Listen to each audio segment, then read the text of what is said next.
아멘. 자, 오늘 설교 제목이 무엇입니까? 영광스러운 하나님의 교회. 여러분이 교회라고 하면 어떤 생각이 들어요?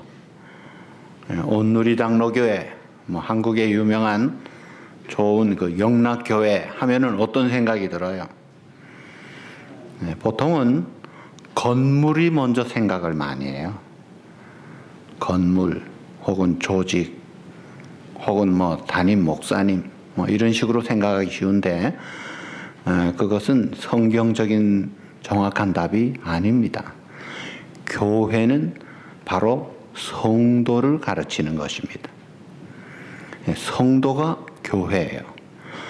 자, 이 신약 교회에 지상교회가 세워졌는데, 지상교회를 향한 그 하나님의 편지가 서신서에 나와요. 로마서, 고린도전후서, 갈라디아서, 에베소서, 빌립보서 하면서 쭉 서신서들이 나오는데, 그 서신서들의 초반부에 교회를 향한 인사가 나와요. 예를 들어 볼게요. 고린도전서 1장 2절. 고린도에 있는 하나님의 교회, 곧 그리스도 예수 안에서 거룩하여지고 성도라 부르심을 받은 자들과 또 각처에서 우리의 주 곧 그들과 우리의 주 되신 예수 그리스도의 이름을 부르는 모든 자들에게 편지하노니. 그러니까 어디에 있는 교회, 곧 성도, 곧 예수 그리스도의 이름을 부르는 자들에게 편지한다. 교회가 건물이 아니고 조직이 아니고 그 성도를 가르치는 거예요. 이 성도가 거룩 성자 무리 도자인데요. 이 거룩한 무리, 그 성도의 공동체가 교회인데, 자, 이 교회에 이루는 성도가 그 구성원인데, 성도가 본래는 우리가 성도가 아니에요. 본래는 죄의 종로로 다는 어둠의 자식이었습니다. 마귀에 속한 사람들이었어요. 그러나 하나님의 은혜로 복음을 듣고 믿음으로 거듭나게 하시고 하나님의 가족이 되게 하셨어요. 하나님의 자녀로, 천국 백성으로 구별하여 주셨어요. 이제는 더 이상 어둠에 속한 자가 아니라 너희는 내 안에 거하라. 하나님께 속한 자로 구별하셨다. 이 카도시라는 히브리어, 영어로 홀리라는 말이, 거룩하다라는 말이 정확한 뜻은 구별되다라는 뜻이에요. 그래서 우리가 마귀에게 속한 어둠의 죽음의 지옥에 갈 자식이 아니라 이제는 거듭난 하나님의 자녀로 구별이 됐기 때문에, 구별된 것 때문에 우리에게 하나님은 거룩한 백성, 즉 성도라고 우리를 불러주시는 거예요. 구약에 보시면 제사장들이 구별된 제사일을 전담하게 합니다. 그래서 제사장들 앞에는 항상 수식어가 거룩한 제사장이라 그렇게 붙였어요. 근데 사실 제사장 자신은 죄가 있고 허물이 많아요. 그대로 나가면 번제 드리지 않으면 죽었습니다. 죄가 있는 죄인된 사람이지만 그 하는 일이 구별되기 때문에, 구별된 일 때문에 거룩한 제사장이라. 그리고 성전의 기구도 똑같은 흔해 빠진 나무들이요, 그런 조각품이지만 제사용품으로 구별된 것은 거룩한 기구들이라. 거룩이란 말을 그 물질에 붙인 거예요. 물질 성분이 특별히 달라진 것은 전혀 없었어요. 하나님이 호렙산에서 모세를 부르실 때, 모세야, 신을 벗어라. 내가 선 곳은 거룩한 곳이다. 그렇다면 모세가 선 땅이 성분이 달라진 게 아니고 구별이 됐다. 하나님의 임재와 만남의 장소에서 하나님이 함께 하시는 이 구별된 장소이기 때문에 구별된 것으로 거룩한 땅이 되는 거예요. 그래서 신을 벗어라. 이 거룩이란 성도라는 말이 하나님께 속한 자가 됐다. 그런 우리들을 가르쳐서 성경은 교회라고 이야기합니다. 이 교회를 누가 세우십니까? 그 교회의 기초가 뭡니까? 오늘 그것이 여기에 나와요. 자, 오늘 성경 20절에 보시면 너희는, 이 말은 성도를 가르쳐요. 그런데 여기 에베소서에 보면요, 성도임에도 불구하고 거짓말도 잘하고 음란하기도 잘하고 욕심도 잘하고 싸움박질도 잘하고 에베소에 보면 문제가 많아요. 그런데 그 사람들이 다 성도예요. 마귀 백성이 아니에요. 성도임에도 불구하고 아직 완성되지 못한 미완성 작품으로 만들어져 가는 과정에 있기 때문에 문제가 많습니다. 그러니까 지상에 사는 우리들 자신들이 완전하지 않고 부족함이 있듯이 이 지상의 교회 자체도 늘 문제가 있고 바람잘 날이 없고 마귀가 가만두질 않으니까 이게 피 흘리기까지 싸우는 전투적인 그런 이 지상 교회 현상이에요. 자, 이런 그 성도를 향해서 20절에 보면 너희는 성도는 사도들과 선지자들의 터 위에 세우심을 입은 자라 그랬어요. 이 사도들은 신약에 직접 교회를 세운 당사자들이에요. 그 다음에 선지자는 구약의 사역자들로 신약 교회의 산파 역할을 한 구약의 선지자 신약의 사도들의 터 위에 너희가 세워졌다. 그 터라는 것은 곧 구약과 신약의 이 진리의 말씀, 쉽게 말하면 예수 그리스도 십자가 부활의 복음 위에 세워졌다. 그리고 베드로가 신앙 고백할 때 내가 이 반석 위에 교회를 세우겠다. 그 반석이라는 터가 이게 신앙 고백을 이야기하는 것입니다. 주는 그리스도시요 살아계신 하나님의 아들이십니다. 이 귀한 하나님이 깨닫게 해주시고 고백하게 해주신 이 만세박석 같은 이 바른 진리의 복음 위에 우리가 세워져 있다. 말씀 위에 세워진 교회, 이게 성도의 터전이에요. 그런데다가 고린도전서 3장 11절에 보면 우리들의 터가 예수 그리스도라 그랬어요. 그러니까 이 교회, 즉 성도의 기초는 말씀이요 동시에 예수 그리스도라. 그 말씀과 예수님이 어떻게 되느냐? 요한복음 1장에 보시면 말씀이 육신을 입고 우리 가운데 거하심에 우리가 그의 영광을 보니 독생자의 영광이요 은혜와 진리가 충만하신 이 말씀이 곧 하나님이시라. 이 말씀이 바로 예수 그리스도다 이거예요. 그래서 여러분들 자신이 내 하나님의 이 성전으로서 기초가 든든해야 되는데 이게 만세반석 같은 진리의 말씀이요 예수 그리스도의 반석 위에 우리가 세워진 것이다 이거예요. 이 반석은 예수 그리스도와 그 말씀을 가르쳐요. 근데 천주교는 이 반석을 베드로라, 인간 베드로, 게바라 해석을 합니다. 아니에요. 성경 어디에도 반석을 사람에게 적용한 적이 없습니다. 히브리 개념도 마찬가지예요. 누가 사람을 보고 당신은 나의 반석입니다 할 수가 없어요. 왜요? 그 사람 죽는데, 그 사람 병들고 약하고 쓰러지고 흔들리는데 무슨 반석이에요? 반석이 아니에요. 성경의 반석은 항상 하나님만이 반석이에요. 하나님은 나의 반석이시요 산성이요 요새요. 그 반석은 하나님께 향한 말이에요. 그리고 사실 베드로는 남성 명사고 반석은 여성 명사예요. 성도 달라요. 그러니까 이 반석 위에 내 교회를 세우겠다. 예수 그리스도와 그 말씀의 반석 위에 내 교회를 세워주시겠다. 그래서 마태복음 7장 24절에 보면 반석 위에 지은 집은 비가 오고 홍수가 나고 창수가 나고 야단 법석이 불어도 무너지지 않는다. 견고하다.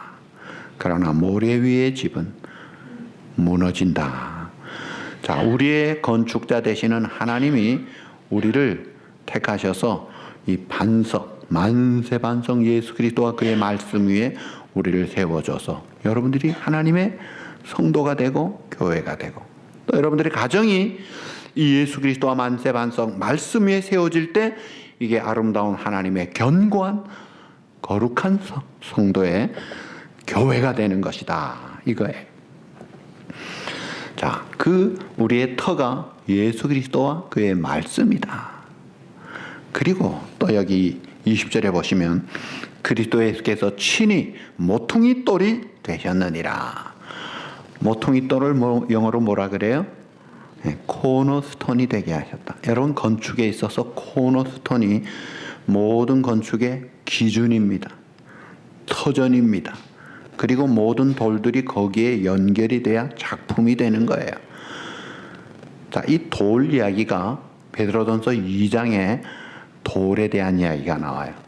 그 베드로전서 2장 4절에 보면 예수 그리스도는 우리의 산돌이라. 산돌을 영어로 뭐라 그래요? 리빙 스톤이라. 예수님이 산돌이에요. 생명의 돌이에요. 그런데 우리는 뭐예요? 우리는 죽은 돌이냐? 죽은 돌, 감추어진, 잊혀진, 쓸모없는 버려진 돌이었어요. 그런데 하나님이 우리를 그 코너스톤 산돌 예수님께 붙여주니까 살 뿐만이 아니라 하나님의 성전에 한 몫을 연결해서 담당하는 그런 쓰임받는 변화된 돌이 된 거예요. 자, 이 베드로전서 2장에 보면 예수님이 산돌이라, 그 두 구절 뒤에 보면은 예수님이 보배로운 모퉁이 돌이라. 그리고 또 불신자들이 버린 예수님을 불신자들이 버린 돌이라고 했어요. 그 버린 돌을 하나님이 머릿돌로 삼으셨고 불신자들에게는 부딪히는 돌이 되게 하셨다. 머릿돌은 캡스톤이에요. 그러니까 코너스톤, 리빙스톤, 캡스톤, 이 돌 이야기가 나오는데 우리는 죽은 돌, 버려진 돌, 쓸모없는 돌들이 건축자 하나님이 우리를 부르신 거예요. 여러분, 돌담 쌓을 때 기술자가 와서 혼자 쌓지 않습니다. 일꾼들이 돌들을 가지고 와요. 라클랜드 여기 돌담들이 많아요. 라클랜드니까. 그 돌담 쌓을 때 돌을 막 무더기로 갖다 놓으면요, 이 돌은 저기, 이 돌은 여기, 딱딱 장소를 정해주면요, 기가 막히게 작품이 되고 한몫 담당하는 든든한 한 부분을 담당하는 거예요. 그거 하나님이 하시는 거예요. 그러니까 건축자 하나님이 우리를 택하셔서 장희영 집사는 여기야, 유병철 집사는 여기, 고재영 권사님은 여기, 우리 최미경 권사님은 여기, 딱딱 그 몫을 이렇게 지어주시는 거예요. 예수님께 연결이 되어 생명의 돌이 되고 쓰임받는 돌이 되고 변화된 돌이 되고 보배로운 주님과 함께 영광스러운 작품을 이루는 공동체에 연결이 되어가면서 교회가 되어지는 거예요. 그 다음에 여기 계속 보시면 21절, 그의 안에서, 그러니까 주님 안에서 건물마다 서로 어떻게 돼요? 따라합시다. 연결하여, 서로 링크가 되고 연결하여 주 안에서 성전이 되어 서로 연결이 되어 있어요. 그러니까 이 지체가 떨어져 있으면 죽잖아요. 지체가 서로 연결돼요. 눈이 떨어지면 죽습니다. 눈이 코하고 입하고 사지백체가 딱 한 몸 머리 대신 주님의 공동체로 모여 있을 때 건강한 한 사람이라는 작품이 나오는데 이 교회가 마찬가지. 그러니까 여러분들이 서로 연결이 돼 있어요. 그래서 우리를 지체 관계라, 생명의 관계라, 그리고 고상한 말로 인격적인 관계라, 어려운 말로 올게닉, 유기적인 관계라, 이런 그 관계로 연결되어 있기 때문에 남이 아니다 이거예요. 그래서 서로, 그래서 사랑을 격려하고 선행을 격려하고 서로 아파할 때 같이 아파하고 기뻐할 때 같이 기뻐하고 용기를 주면서 같이 일어나야 되는 거예요. 하나가 깨지고 바깥으로 나갈 때 죽습니다. 여러분, 모닥불이 함께 있을 때 파닥파닥 하면서 막 타지만 떼어놔 보세요. 피식거리고 죽어버려요. 죽잖아요. 그러면 안 되잖아요. 다 모여야 되는 거예요. 함께 우리는 주 안에서 하나다. 우리는 주님의 사랑 안에서 하나다. 생명 공동체다. 연결된 한 몸이다. 이렇게 만들어져 가는 것이 이게 영광스러운 하나님의 교회라는 거예요. 그렇게 하면서 완성된 주님의 그날에 이르기까지 작품이 만들어져 가는, 지금은 과도기에 공사 중인 미완성 시기이기 때문에 문제가 많아요. 여러분 공사판도 공사 중인 그 현장을 가보세요. 어때요? 시끄럽습니다. 먼지가 많습니다. 보기도 별로예요. 사건도 생겨요. 그게 공사판이에요. 그런데 공사판 보고 야 때려쳐 그만둬 하는 사람은 미련한 사람이에요. 기다려. 나중에 어때요? 작품이 이루어지고 나면 멋있는 작품이 나온단 말이에요. 그 하나님이 그 작품을 지금 만들어져 가는 과정이에요. 그냥 공사판에 왜 그래 할 이유가 없어요.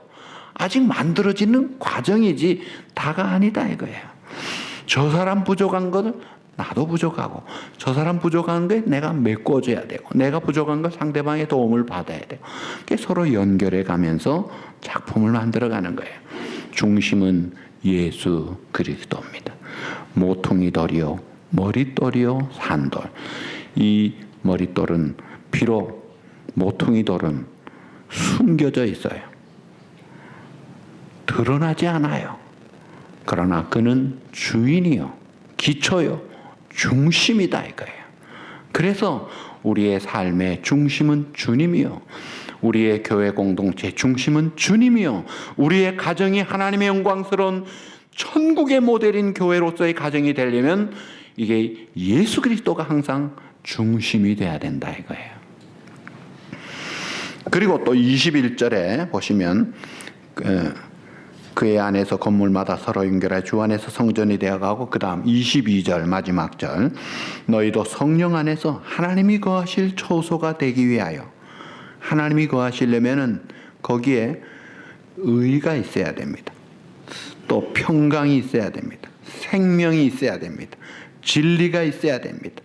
죄가 있고 불법이 있고 어둠이 있는 곳이 아니다 이거예요. 그러니까 예수 그리스도를 믿어 의롭다함을 받고 평강이 있고 기쁨이 있고 하나님의 임재와 다스리심이 있는 그곳 이런 하나님의 거하실 초소가 되기 위하여 그리스도 예수 안에서 함께 지어져 가느니라. 연결이 되어져 가지고 우리가 함께 나갈 때 온전한 공동체를 이루면서 하나님의 영광스러운 교회를 이루어가는 거예요. 자, 이 교회 앞에 영광스러운 하나님의 교회라고 했어요. 자, 하나님의 교회 앞에 영광스럽다는 표현을 붙인 것이 교회가 영광스러운 것이 아니라 하나님이 영광스럽기 때문에 붙인 거예요. 하나님이 영광스럽기 때문에 영광스러운 교회. 하나님이 영광스럽기 때문에 성도가 하나님의 영광스러운 하나님의 성도. 하나님이 영광스럽기 때문에 영광스러운 하나님의 성도의 가정. 그렇게 연결이 되는 거예요. 자, 시편 91편 1절에 보면 하나님을 표현하기를 영어로 most high. 우리 한국 번역에 지존자의 은밀한 곳에 거하는 자가 복이 있다. 그 지존자라는 것이 더 이상 높은 것이 없는 가장 높은 분, 그분이 하나님이다 이거예요. 자, 여러분 하늘나라 현상을 쫙 하늘이 갈라지고 하늘나라 천상의 모습을 이사야 6장 2절에 실황 중계를 하고 있습니다. 거기에 보니까 하나님이 계시고 그 보좌에 하나님 시위 천사들이 있어요. 그 천사들을 스랍들이라고 합니다. 케루빔. 그 스랍들이 있는데 그 스랍들이 날개가 6개가 있어요. 그 날개 6개 있는데 2개로는 얼굴을 가려요. 또 2개로는 발을 가려요. 왜 그래요? 하나님 앞에 얼굴을 들지 못하고 부끄러워하는 그 겸손한 그 모습이에요. 그리고 또 2개는 막 날아요. 이거는 뭐냐면 순종하는 하나님 말씀에 사명에 잘 충성하는 그 모습이에요. 그러니까 하나님의 보좌의 모습을 실황 중계하는 그 현상을 쫙 클로즈업해 보니까 하나님 옆에 있는 천사들이 막 겸손해하면서 순종을 하는데 그들이 하는 이야기들이 있어요. 서로 불러 이르되 뭐라고 하느냐? 그 소리를 또 탁 들어봐요. 뭐라고 하느냐면 거룩하다, 거룩하다, 거룩하다 만군의 여호와여. 그의 영광이 온 땅에 충만하도다. 이게 하늘나라의 모습이에요. 그냥 겸손한 가운데 하나님 앞에 순종하면서 그 나오는 고백이 온 땅에 하나님의 영광이 충만하도다. 이게 현상 중계예요. 자, 요한계시록에도 하늘나라 중계를 합니다. 그 요한계시록 11장 15절 이하에 보면 하늘에 큰 음성이 들려요. 세상 나라가 얼마나 많습니까? 유엔 가입국이 200 몇십 개인데 그래서 이 세상 나라가 우리 주와 그의 그리스도의 나라가 돼요. 이 모든 나라들이 그리스도의 나라가 돼요.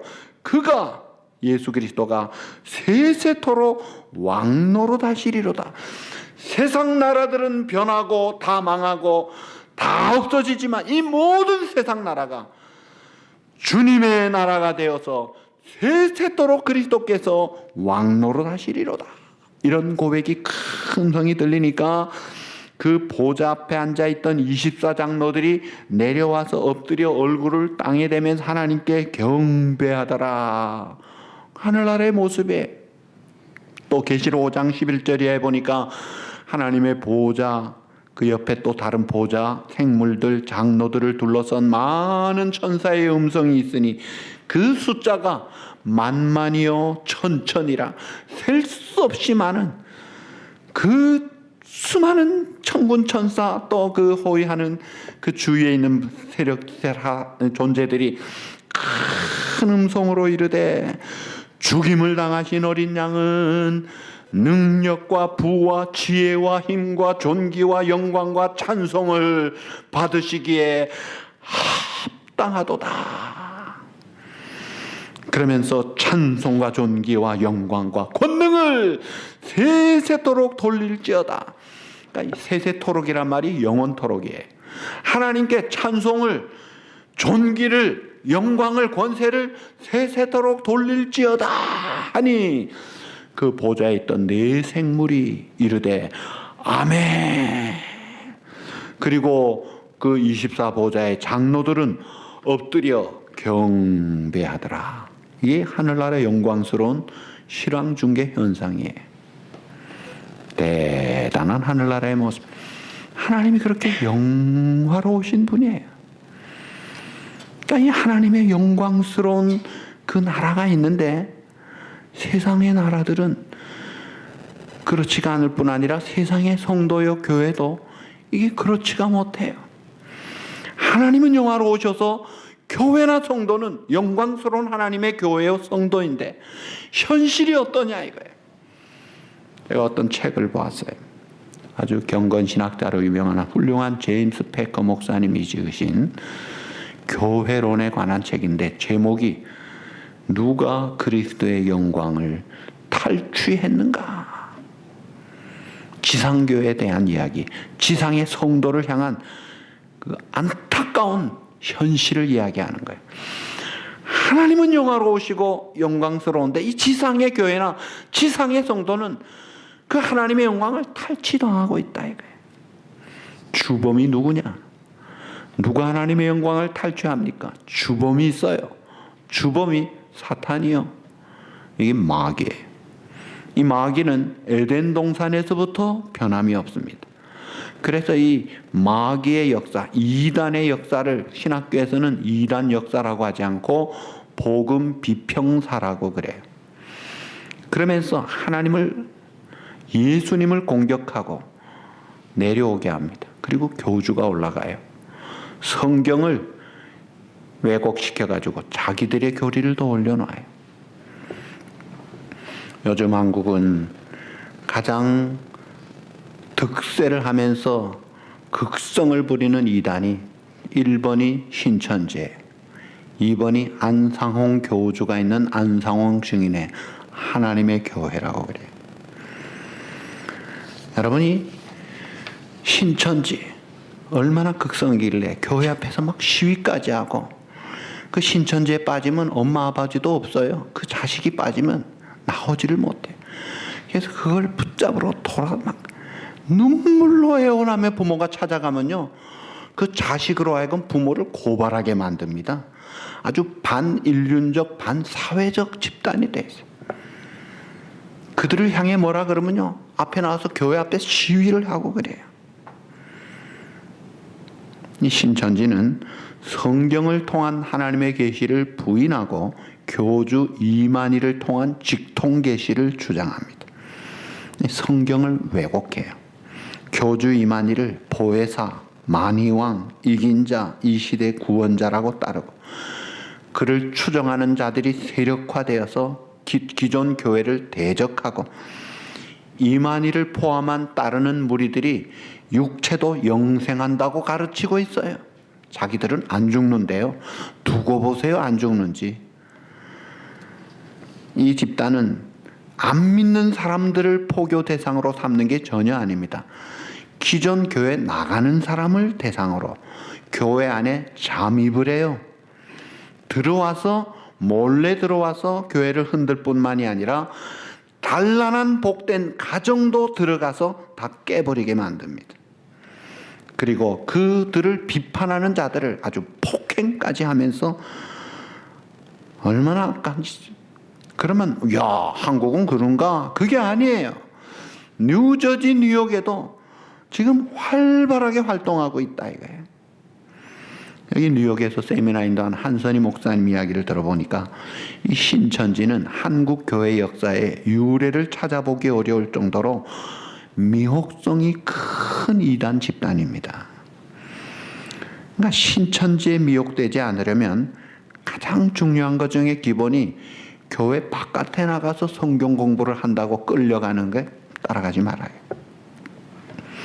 한국교회가 한때 1200만 기독교 신자라고 했는데 지금 최근 700만으로 떨어져 있습니다. 여러 가지 이유가 있습니다. 그런데 이단에 대한 대책을 제대로 세우지 못한 것이 큰 이유 중에 하나입니다. 자, 한국 이단들의 공통 특징이 14만 4천 명을 주장해요. 저마다 14만 4천 명 채우려고 혈안이 돼 있어요. 사실 넘었다고 안 하고 아직 모자란다 그러고 계속 나가고 있어요. 한국 교회를 이 지상 교회들을 추수밭으로 생각하고 자기들은 추수꾼으로. 그래서 기존 교회들을 어떻게 생각하는지 아세요? 저거 마귀가 지금 점령해 있으니까 우리가 우리 것 찾으러 가자 하고 당당하게 들어옵니다. 근데 들어올 때 잠입해서 들어와요. 참 기가 막힌 일입니다. 그러므로 우리 기존 교회 건강한 성도들이 깨어서 방비하고 무장하지 않으면 속수무책으로 당할 수 있어요. 대한예수교장로회, 통합측, 고신, 합신, 또 개혁, 합동, 그리고 성결교, 모든 교단에서 이단으로 규정을 했잖아요. 그 신천지의 헌법을 보면 그 헌법의 조직표에 보면 이만희 총회장이 바로 보혜사 성령이라고 나와 있습니다. 신천지를 크게 세 가지로 간단하게 요약하면, 첫째, 육체도 영원히 산다. 자기들은 영원히 산대. 둘째, 이만희는 재림주다. 구약 시대는 창세 시대는 노아가 구원자였고, 또 초림 때는 예수님이 구원자였고, 재림 때는 이만희가 구원자다. 그러니까 정신이 없는, 정확하게 잘 모르는 사람은 그런가 하고 넘어가는 거예요. 이 비유풀이 성경 공부로 세뇌를 시킵니다. 왜 이렇게 이단에 빠지느냐? 이유가 있어요. 그 이단에 빠지는 사람들이 이게 다 정체성이 없어요. 내가 예수 그리스도와 그의 만세반석 같은 복음과 진리의 말씀 위에 경고히 선 하나님의 영광스러운 성도여 교회라는 자기의식, 아이덴티티가 없으니까 이게 그냥 떠다니고 있어요. 뭐 좋은 게 좋은 거지 하고 막 그저 이리저리 다니면서 가다가 그냥 글로 붙어버리는 거예요. 여러분, 이단, 특별히 신천지나 이런 이단들은요, 전도 전략의 첫째가 인간관계입니다. 4, 5개월 동안은 좋은 인간관계를 맺어요. 가정을 침투하고, 학교를 침투하고, 젊은이를 침투하고, 약한 자를 침투하고, 그것도요, 우연을 가장해서 알게 되는 것 같이 그렇게 접근해요. 그래가지고는 최고의 대접을 잘해주고, 그런 사람 보면요 의심을 할 필요가 있어요. 저도요 어떤 분이 처음 봤거든요. 근데 자기가 누구래요. 내가 아는 사람이에요. 좀 악명 높은, 좀 별로 안 좋은. 그러더니 저를 보고 아유 내가 평소에 존경하는 목사님이시군요 하면서 대접하고 싶다 그래요. 너 알아봤다. 한두 사람이 아니에요. 접근법이 다 비슷해요. 존경합니다. 후러싱에 나오시면 꼭 식사 대접해주고. 그런 사람은요 저는요 이 사람 빨간 딱지 딱 붙여놔버려요. 나도 모르는데 자기는 존경한다고 대접한다면요 이건 빨간 딱지예요. 아닙니다. 밥 한 그릇에 넘어가고 어디 그래가지고 되겠어요. 그래서 이 5개월 정도는 인간관계로 잘 한계하고, 그 다음에 이제 성경 공부로 들어오게 할 때도요 성경 공부합시다 그렇게 안 해요. 어디서 만납시다. 밥 먹을 것 같이 말해놓고는 마침 오신 김에 우리가 성경 공부하는데 온 김에 같이 합시다. 이런 식으로 들어옵니다. 온 김에 합시다. 성경 공부라고 이야기도 안 하고 온 김에 우리 같이 앉아서 합시다.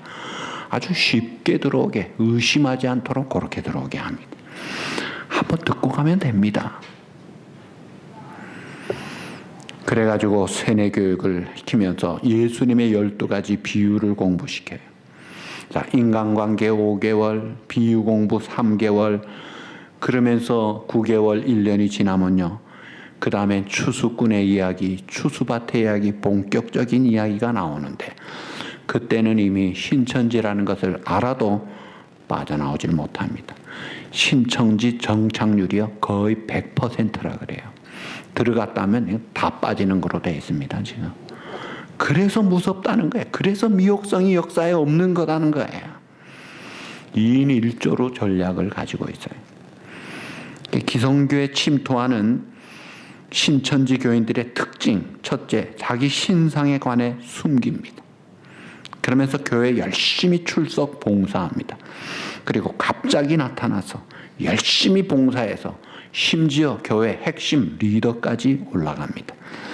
개별적으로 접근해서 거부할 수 없도록 사랑과 관심과 호의를 지나치게 많이 베풉니다.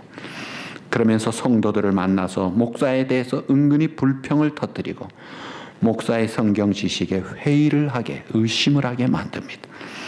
목사에게는 숨기면서 교회 바깥에 성경 공부를 인도를 합니다. 거짓을 모략이라고 포장을 해서 자유자재로 마음대로 사용을 합니다. 그리고요, 요즘 이 신천지도 그 여자에게 그 부인도 있거든요. 김남희라고 그래요. 2014년 8월에 여기 뉴욕 케네디 공항에 탁 도착해가지고 사람들이 합동 사례를 하고, 통일교, 하나님의 교회, 안상홍 증인의 그런 이 교주들이 지금 통일교도 그렇지만 여자들에게 이제 넘어가 있는 것이 많아요. 그래서 앞으로는 여성의 감성과 호소력과 그런 것을 통해 또 계속 공략할 것입니다. 육체 영생한다고 해서 죽어도요 이단이 없어지는 게 아니고 이론이 바뀌어집니다. 그러면 여전히 가는 거예요. 그래서 대책은 첫째가 성경 바깥에 성경 공부하라고 할 때 반드시 담임 목사에게 허락을 받아야 된다. 강사와 내용을 확인을 해야 돼요. 또 대화 중에 무심결에 씨, 밭, 나무, 새, 기름, 등불, 배도, 멸망 이런 용어들을 사용하면 요거 싹이 이제 노란 거예요. 저도 이렇게 어떤 분이 얼마나 갑자기 나타나서 열심히 하고 막 꽃꽂이도 하고 막 얼마나 착하게 하는지 우리 교인들이 다 좋아했어요. 신방을 갔더니 예배 마치고 나서 목사님이 찬송이 좋은데 한번 불러봅시다 하고 악보를 내놓는데 요상한 악보예요. 그래서 그 이단이군요. 어떻게 알았어요? 이상하게 우리 교회 그 책자와 테이프가 그냥 자꾸 이렇게 나타나는 거예요. 보니까 몰래 갔다. 나중에 보니까 그 이단교회 반주자가 우리 교회 침투 목적으로 온 거예요. 전략적으로 놓은 거예요. 자, 그때 이제 하도 수요일도 오고 기도하겠다 해서 열쇠까지 준 마당에 열쇠를 내놓고 떠나든지, 그렇지 않으면 이 시간에 제 말 듣고 회개하고 바른 복음으로 섬기든지 하십시오. 떠나겠습니다. 가명이나 예명을 사용해요. 그리고 이름을 바꿔요. 이단들이요, 자기 이름, 정상 이름을 안 쓰고 자꾸 바꿔요. 교회 이름도 잘 바꿔요. 여러분, 교회가 영광스러운 하나님의 교회인데 막 이렇게 침투를 해요. 그런데 이런 이단만의 침투가 문제가 아니에요. 또 우리 안에서 세속주의가 횡행하고 있어요. 육체의 정욕에 펑펑 넘어지고 있어요. 육체의 정욕이 뭐예요? 타고난 본성이에요. 우리 옛 주인입니다. 너무나 익숙하고 너무나 자연스러운 거예요. 물량주의, 쾌락주의, 외모지상주의. 이 육체의 정욕은요, 중심을 중요시하게 생각 안 하고 마음과 생각에 포커스를 주지 않고 겉도는 거예요. 말과 형식은 지극히 인간적인 것으로 눈에 보이게 괜찮은 것 같을지 몰라도, 아주 현실적인 것 추구하는 것일지 몰라도 영적이지 않고 성령의 인도가 없는 그런 우리들의 모습이라면, 지금 내가 영광스러운 하나님의 성도가 하나님의 영광을 탈취당하고 있는 거예요. 요즘 교인들 중에 가나안 교인들이 많아졌다 그래요. 가나안 교인들이 너무나 많아졌대요. 가나안을 거꾸로 하면 안 나가요. 안 나가. 안 나가 교인들이 얼마나 많은지 모르네. 가정도 에베소 5장 27절에 영광스러운 교회라고 했습니다. 근데 이 가정에 이단이 침투해서 깨고 세속주의, 세상 출세지향적으로 돈만 많이 벌면 되고 좋은 직장만 가지면 되고 사람들에게 출세하면 된다, 이런 식으로 하니까 이게 다 망가지고 있어요. 지금 하나님의 영광이 다 먹칠을 당하고 있습니다. 영광스러운 하나님의 성도와 영광스러운 하나님의 가정과 영광스러운 하나님의 교회는 뭐가 있어야 됩니까? 세상적인 것이 아니에요. 성경이 있느냐 이거예요. 여기에 기도가 있느냐, 여기에 참 예배가 있느냐, 주일이 있느냐, 하나님을 향한 말씀에 순종이 있느냐. 하나님의 말씀을 한마디로 말하면 사랑이에요. 사랑. 사랑이 있느냐, 진실된 사랑. 우리가 아는 고린도전서 13장에 사랑장이 뭐라 그래요? 15가지가 나오잖아요.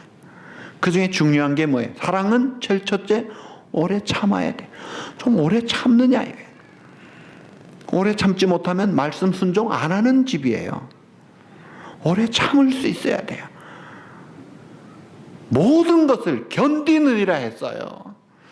불의와 함께 기뻐하지 아니하고, 진리와 함께 기뻐하고, 자기의 유익을 구하지 아니하고, 온유하고. 우리의 삶이 어떤가 이거예요. 내가 정말 온유한가? 내가 진리와 함께 기뻐하고 자기 유익을 구하지 아니하고 하나님의 영광을 구하느냐? 그러면 건강한 성도예요. 영광이 빼앗기지 않은 성도예요. 그런데 그렇지 않으면 성질 다 부리고 하고 싶은 대로 다 하고 엉터리 고집을 부리고 변덕을 부리고 불법을 하고 거짓말을 펑펑 해대고 하나님의 영광이 온데간데 사라진 거예요. 여러분, 말씀은 우리를 깨끗하게 하지만 죄는 하나님 관계를 뚝 떨어지게 만들어 버립니다. 세상이 우리를 기다리고 있어요. 교회가 하나님의 영광을 회복할 때 세상이 그 영광의 빛을 보게 되고 이 땅도 회복을 할 수가 있습니다. 동성애가 괜찮다고 교회가 결정을 합니다. 여러분, 동성애 자체도 범죄지만 건강에 좋겠어요? 여러분, 자녀가 동성애 한다 그러면 누가 좋아하겠어요? 그리고 하나님이 생육 번성하라고 했는데 동성애가 무슨 번성을 하겠어요? 망하게 하는 길이잖아요. 여러분, 이 시대는 혼탁한 과도기의 위기를 만나고 있어요.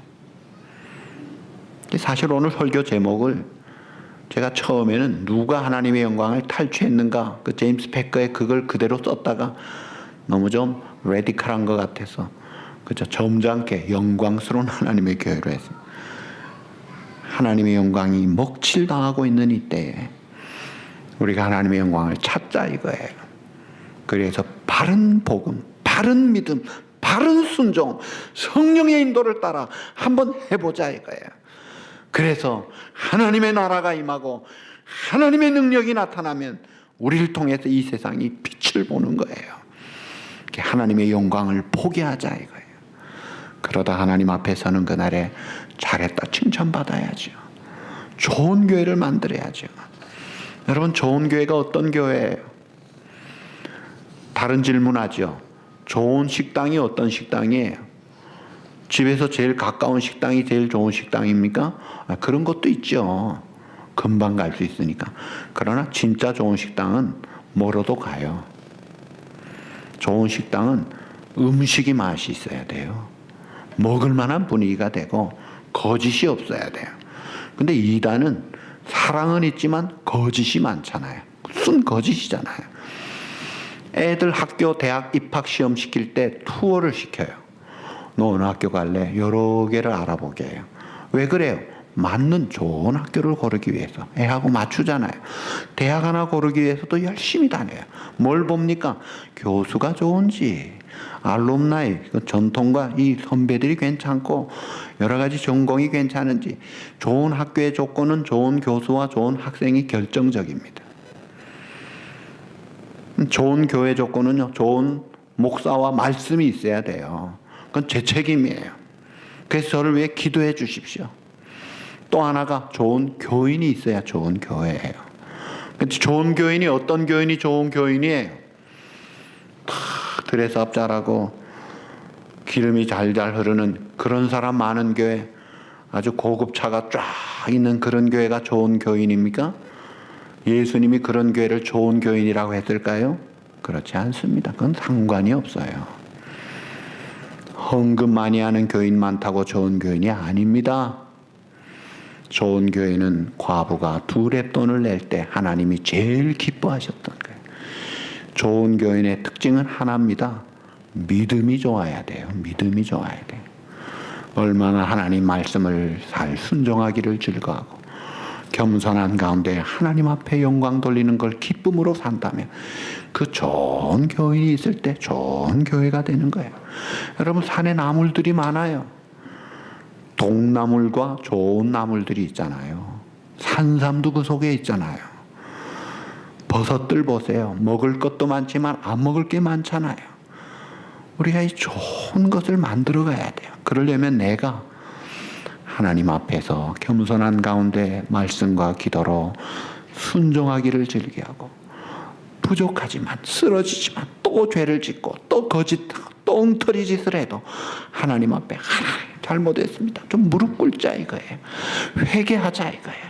그리고 하나님의 은혜로 용서받고 치료받고 변화되어서 좀 나은 자로 하나님 앞에 나아가자 이거예요. 이렇게 몸부림을 치면서 주님을 닮아가면서 그 기쁨과 즐거움을 가지고 신앙이 성장, 성숙, 건강하게 생활한다면 그게 얼마나 귀해요.